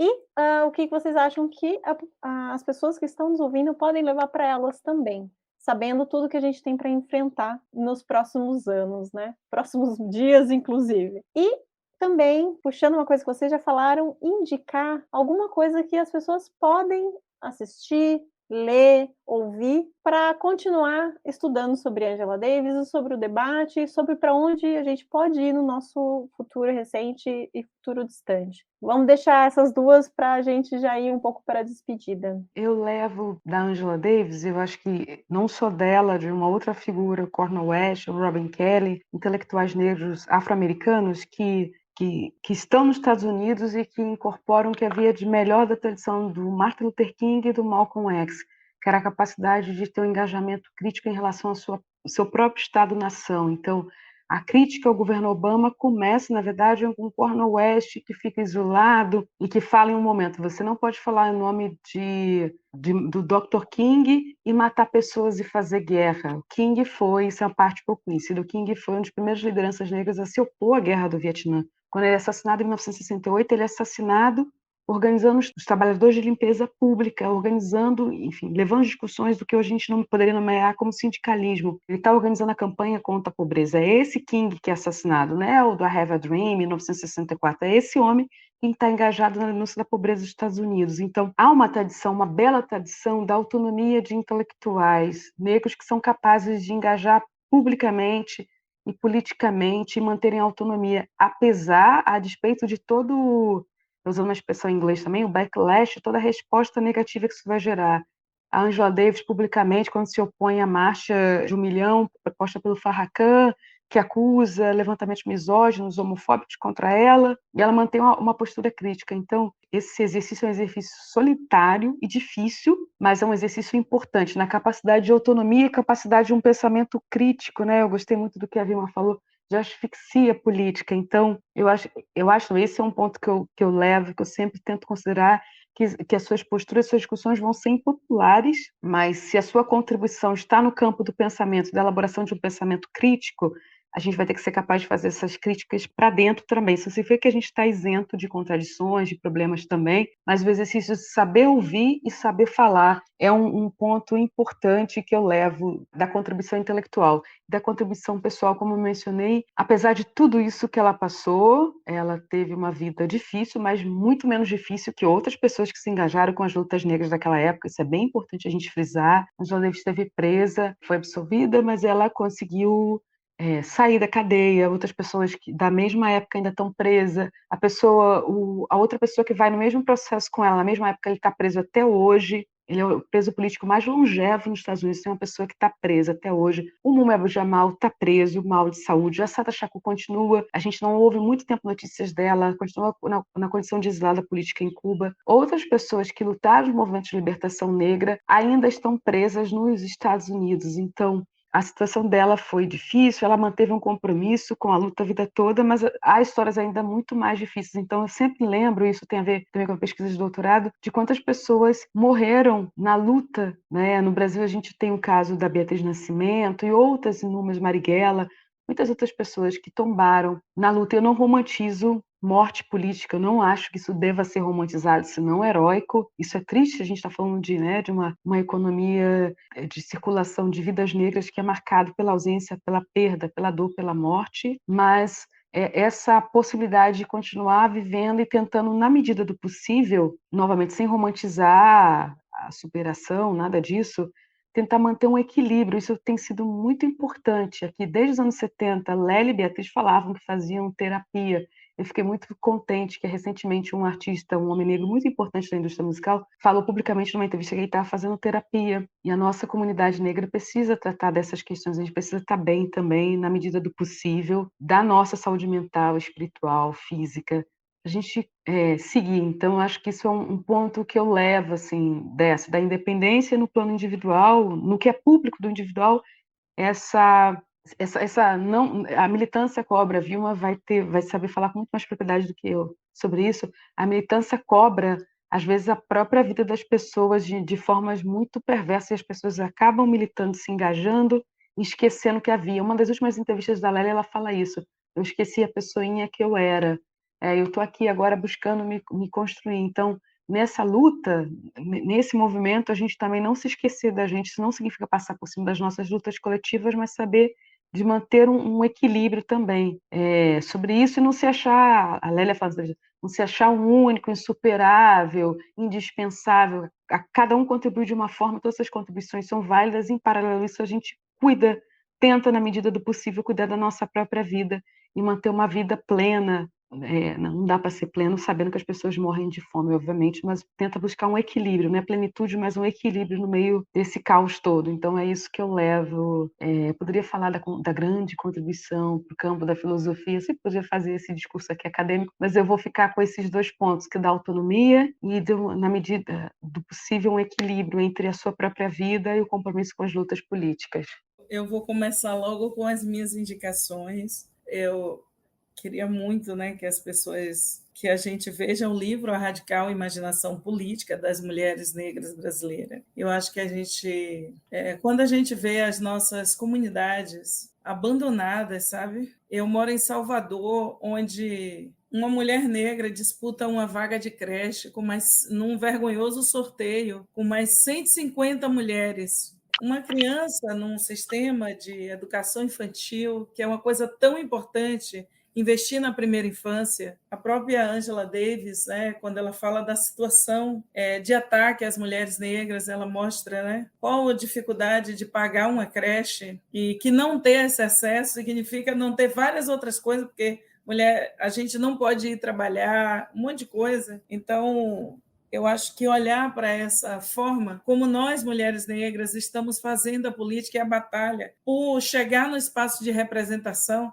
não para ter, sabe, essa coisa personalizada de uma carreira política, mas a gente está fazendo uma luta coletiva que é muito importante. Essa é uma coisa. Eu gostaria muito que as pessoas fossem ao cinema ver Viola Davis, né, ver A Mulher Rei, porque tem muitas histórias ali que... E a própria conversa de Viola Davis com Oprah, né, sobre o que foi esse processo de fazer esse filme e como que ela exatamente não sabia mais quem era ela no meio dessa indústria e de repente ela se voltou para fazer esse filme, né? Eu acho que e ela disse que aquela menina que era espancada todos os dias na escola, na cidade onde ela cresceu, e a gente pensar que você falou do Robin Kelly, né? Ele fala exatamente desse lugar, né? O que fez de Angela Davis uma militante, né? E que ela também, ela se faz essa pergunta e as pessoas fazem essa pergunta para ela, e que é um dos pontos de partida desse livro. Eu penso que ver a Mulher Rei, ler esse livro, a radical imaginação política das mulheres negras brasileiras. Mas eu queria também que as pessoas vissem 8M, de Jefferson D., que é um filme em que o menino negro, estudante de medicina, ele não morre. Pronto, desse spoiler. Que é muito importante não morrer num país que tem o costume de nos matar. É muito importante não morrer. É muito importante nós termos o direito de envelhecer. Muitas dos nossos não tiveram direito de envelhecer. E a gente vive um absurdo que é as mães, as avós enterrarem os filhos e os netos. Essa barra está muito pesada para nós, muito pesada. Então, para a gente é fundamental. E quando as lições que eu sempre olho e vejo em Angela Davis é que ela não aceita, com toda essa trajetória dela, ela não aceita lugares de conforto. Ela não parou. A cabeça, eu tenho a impressão que a cabeça de Angela Davis vive em ebulição. Eu sinto isso e eu penso sempre na horizontalidade. Eu vi Angela Davis, eu vi na grande cena e tudo, mas também vi sentada assim na beira do rio em Cachoeira, conversando com a gente, sabe? E eu acho que, porra, é muito importante. Eu tinha visto, né, na grande cena em 1997 e consegui ver agora, mais recentemente, com esse grupo de professoras negras, mulheres do Recôncavo, minhas companheiras, né? Ângela Figueiredo, Denise Ribeiro, essas mulheres que estão aqui no Recôncavo da Bahia, no interior. Então, acho que quando você tem essa ação política, porque aí é esse marxismo mesmo, daqui desse lugar, né? Que é o critério da verdade e a prática, e se solidarizar com lutas que às vezes elas estão invisíveis e que a força de Angela Davis consegue colocar foco, né? Há algum tempo atrás, quem teria coragem de bancar os debates por abolicionismo penal que nós bancamos agora? E eu acho que Angela Davis deu e dá muita força para nós nesse sentido, mas a gente precisa construir nosso próprio caminho. Eu agradeço às companheiras da Boitempo, agradeço às minhas companheiras aqui nessa tarde e dizer que nosso tempo é agora e viva nós e as águas, viva nós e as águas, e ninguém pode com as águas, e nem com o fogo. Eu vou dar uma dica cultural, mas é uma dica cultural só para quem está no Rio, uma pena, que é para ver uma exposição que está no Museu de Arte do Rio, baseada no livro Um Defeito de Cor, da Ana Maria Gonçalves. A exposição está linda, belíssima, a curadoria da própria Ana Maria Gonçalves, mais a equipe de curadoria do museu, ela participou. É muito única essa exposição, para quem leu o livro, para quem não leu o livro, enfim, vai se emocionar, quem leu vai se emocionar mais, mas para quem não leu vai se emocionar também. Então, eu recomendo para quem está no Rio de Janeiro assistir essa exposição um pouquinho fora do que a gente está falando aqui, menos político, não consegui pensar em nada mais. Poderia também indicação, leiam os livros da Angela Davis, né? Leiam as autoras sempre em primeira pessoa, não pelo que se ouviu dizer, mas pelo que os autores escreveram. Se alguns autores se aproximar de algum autor ou autora for difícil, procurem os pesquisadores que trabalharam, porque isso sempre ajuda, né? Uma introdução em determinado autor ou autora, que alguém que pesquisou vai te dar chaves de compreensão para se aproximar daquela obra. Então, leiam não só Angela Davis, leiam as mulheres negras, leiam os homens negros, leiam homens e mulheres indígenas, leiam produção de autoras mulheres, né? Vamos descentralizar o cânone e incluir outras leituras. Então, essa é a minha sugestão, em especial para quem está no Rio de Janeiro, ver a exposição Defeito de Cor. Perfeito. Vocês querem indicar onde que o pessoal quiser acompanhar o trabalho de vocês? Se vocês têm rede social, site, alguma coisa para quem está ouvindo, se quiser conhecer mais? Eu estou no Instagram e no Facebook. Qual que é o arroba, viu? Você sabe? @Vilma Reis Oficial. Perfeito. E você, Raquel?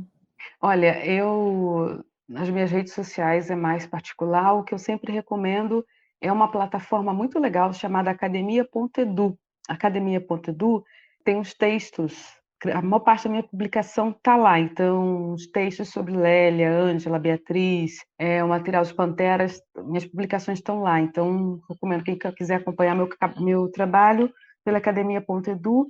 Também aproveito para comentar que eu participei do curso aqui com a Boitempo sobre a Angela Davis, um curso belíssimo que está no canal do YouTube da Boitempo. Então, tem esse curso lá com 3 professoras, tem algumas lives sobre Lélia e Ângela também no canal de YouTube da Boitempo. Então, faço essa recomendação também para quem quiser conhecer. Nesse curso da Angela Davis, os assuntos foram mais aprofundados nas 4 aulas, inclusive uma aula, Lúcio, com a Dona Conceição Evaristo, doutora e Dona Conceição, para tratar com respeito, sobre a Angela Davis também. Então, faço esse convite. Eu acho que eu também vou dar as minhas recomendações. A gente teve a participação da Angela Davis no podcast do Mano Brown, Mano a Mano. Foram 25 minutos de conversa, foi incrível também.